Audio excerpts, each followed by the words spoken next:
On n'a plus de constitution, on n'a plus rien en France. Article 16. Toute société dans laquelle la garantie des droits n'est pas assurée, ni la séparation des pouvoirs déterminée, n'a point de constitution. Je cite ici l'article 16 de la Déclaration des droits de l'homme et du citoyen. Mais sans doute l'avez-vous oublié, qu'il n'y a plus de constitution en France. Le gouvernement ne garantit plus les droits. Il ne garantit plus la séparation des pouvoirs. Les pouvoirs ne sont plus séparés, les pouvoirs sont confondus. La garantie des droits perdue.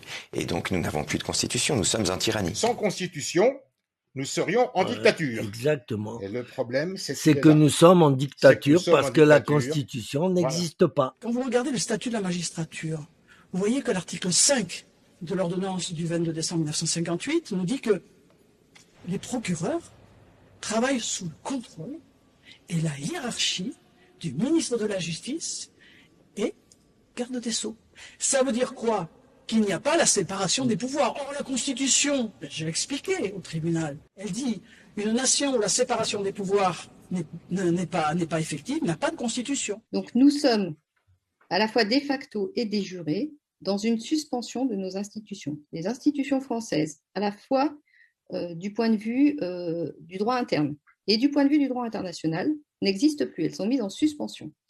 Elles ne sont plus valides, au sens où elles ne fonctionnent plus. L'état dans lequel nous pensons vivre n'existe plus, juridiquement parlant. La France n'existe plus.